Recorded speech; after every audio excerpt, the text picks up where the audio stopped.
Whatu naro naro te tangata, Toitū te whenua. As man disappears from sight, the land remains. In Aotearoa, New Zealand, every hill, river and coastline carries a name, and with it, a story. Toitū te whenua is a journey into the heart of these stories, uncovering the deep cultural, historical and spiritual significance of Māori place names across the motu. Through the voices of local rūnaka, we will uncover how names are more than markers, and how they are living connections to whakapapa, whenua and te reo Māori in modern times. In each episode, we invite viewers to see the land not just as geography, but as a narrative woven through generations. Join us as we explore the meaning behind the names, the people who carry them, and the enduring relationship between language and land.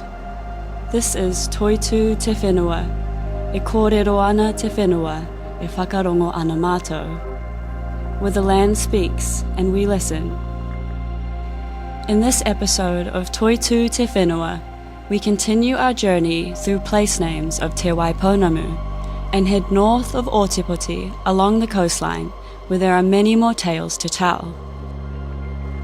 A whale's eye view of Khyla Russell's pepeha would see it sweep north from Ōtako along the coastline, narrating land and sea and the places they meet. There are the moka, the mountains. From Pakiho on Muaupoko, Otago Peninsula, to Hikaroroa, the moka tipuna that watches over Pukiteraki. Waikoaiti, the river, flows from the distant hills to meet the Ako Nui or Karetane, the long coastline centred on the seaside village. Tōku tūrera, tōku tūru, ka rūnaka e whānau atu ai, engari, ka puti ki waho ke Ōtako, ko Pakihau te mauka, ko Ōtako te whenua, me te moana. Engari, ka moia tētahi atu ko Taiaroa, atu ki Māki Parata no Konei, ki Karatane. So he ka rōro te mauka, waikoe te te awa, te Ako Nui, o Karitane, te tai. Tainua, ki mua te moenga o taku taua ki taku pawa, ko tōna taua, ko Pani Burns, tētahi atu. And so Burns married to, where Burns married? Title, one of titles, HK. So the significance is us knowing what is in the place and the names of the people who we planted in the landscape. Russell's connections stretch along the east and north Otago coastline, Te Tai o Araituru, as far as Moiraki. Home to her tipuna, she herself has lived along a good part of it at one time or another. From growing up in Ōtako to periods at Koputai, Port Chalmers, or Kaho, Warrington, and Karitane, where she's sitting on this occasion. This is the story passed down in her family, learned at her father's side, their truth, as are the practices that accompany them. And foremost among its qualities, in Russell's telling, is the richness of its kaimoana, its seafood, which is where another name comes in, another name that sits here on the land as a tohu, a sign. The full name for the area, if you're looking from Purakanui to Warrington or Kaiho, and you can see Kilmog or Kirimoko, the whole of that area, that whole hill before they put roads to it and that thing, was called Ōtepoti. That's the best view of him. You imagine if it was still in the native, fauna, and you were sitting out, I don't know, on the shipping lane out here. The tamatea in the name is the Kaihotu Tamatea Pōkai Whenua, the captain of the waka Takitimu, one of the great sailing waka of the migration. And so all tamatea, I think, from me and the way we learned about it, was that he was there keeping an eye on all of those things. And if you look at all of those bays from here to there and over in Pūrakonui and Harbour, that's where the kaimana is. And it's delicious. You've got every single kind you could want, from pāwaka, tuaki pepe, the whole boo-boos, the whole 9 yards, plus those flat ones, plus those up this river. They're the side, so that's flounder, that's crayfish, and those sorts of things. So good is the kaimoana, it was once swapped for pounamu. And that's because they were whipping over the other side to get green stuff and taking with them fish. I mean, who knew that you could exchange fish for pounamu? We did. This sure and certain knowledge has been central to Russell's life way always, having grown up in a large fishing family based at the Kaik, or Tako. After World War II, Ōtako Fisheries was set up to provide work for those living at the Kaik, to keep them there, as well as the men returning from war. It's kind of significant for us, post-war, I guess post-World War II, nobody was very wealthy. We'd lost an awful lot of men, Māori and non-Māori alike. Time was tough, resources stretched.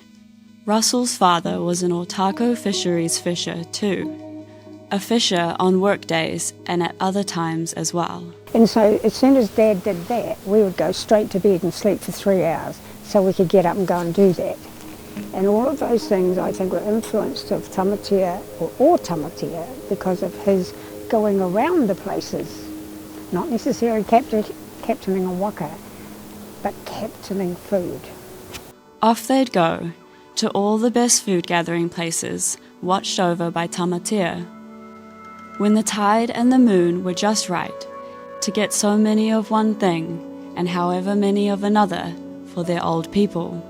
You count the kaumātua that could no longer get it, and there were 7, then there were 6, and there were 5, but there were more people coming to being kaumātua age who probably didn't live as well as they should, and so we would spend hours and days doing that and go home with Dad as adults. At 40, I still never got myself a bloody feed after 2.5 days because there were old people that needed it. And so then somebody brought me some, and my daughter said, "Don't do that." They said, "Why? She's getting old. She's not so old that she can't gather, and if you take it, you take away her urge and need to gather." The work continued into adulthood. She was 40 and still not actually getting anything for herself, because there were taua and poa who needed it more. It speaks to a hierarchy of sorts, a hierarchy of need, written in the tikanga, the way of doing things right. And Russell has another hierarchy to sit alongside it, a hierarchy of delicious. This then is the sort of mātauranga you grow up with your dad transmitted in the doing. It's that kind of ordinary everyday knowledge that is of huge significance. But at the time when you're trying to tell someone why things are the way they are for us, and just for us to do what we want to do our way, not excluding others, but doing it our way, you do it yours, I'll do it mine, then all of that is significant and has to be held somehow by someone. All of those places and all of that food is what holds me, unless it's useful to the whole of the world, really. But when we want to do things, a Māori, mā Māori, it's just simply because that's what we need to do.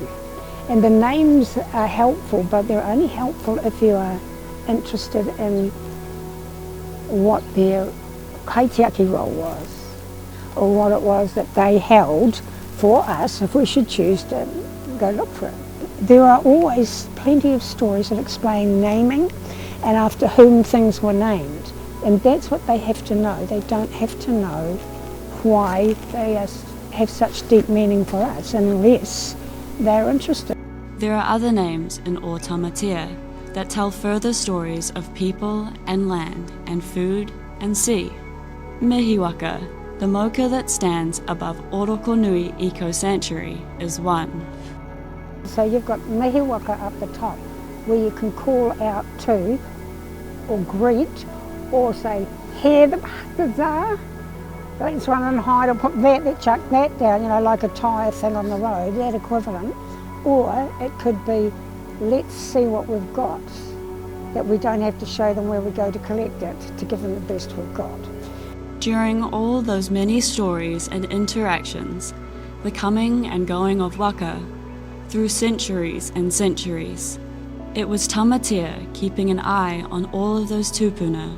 So the significance of the name and how he sits as a whole hill or a whole area, if you go offshore, you should do this before you die, and look to where the kilmog is. Because that's part of what tamatea, the hills behind that are him. That's what we were told as kids. Tamatea's watching. He's watching in the right way. There's been a recent addition to the names that adorn Ōtepoti, newly coined for the burial place of Paikea, a humpback that died near Waitete. The new name is Mutu whenua. Mutu means to end, and even here there is a connection with Kai. The other day when we got that whale, a bit of black skin there, and I thought that looks like it could be like a pub. I think it came from the lip, but I don't know that. And the black side, there was white flesh underneath, and it was like, okay, let's see if we can get our teeth through that. Couldn't. But I turned it over and the black, and I just kept gnawing around it and gnawing around it. About 20 minutes, I was so bloody full. Oops. And it tasted superb. And I thought, the poor sods, who were whalers, had to do days and days of work. But the ultimate reward would be tasting that. God, it was lovely. There's another name on the land, for those who need to know, to stand against forgetting who was there, what it was used for.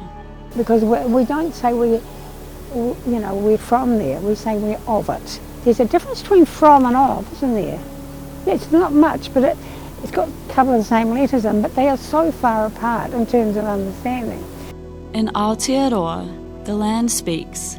It speaks through names, ancient, poetic, and powerful. Each name is a thread in the fabric of whakapapa, woven by generations who walked this whenua long before us. These are not just labels on a map. They are stories. They are memories. They are markers of identity, resilience, and belonging. Many names have been lost, changed, or silenced. But the land remembers, and so do the people. This is a journey of rediscovery, a journey to honor the voices of the land. Because when we speak the names, we awaken the stories. In the next episode of Toitū Te Whenua, we continue our kōrero of these stories of Pukiteraki, and we hear more from Mataputa Allison, who has vast knowledge passed on through generations before him. This is Toitū Te Whenua. The land remains, and so do the names.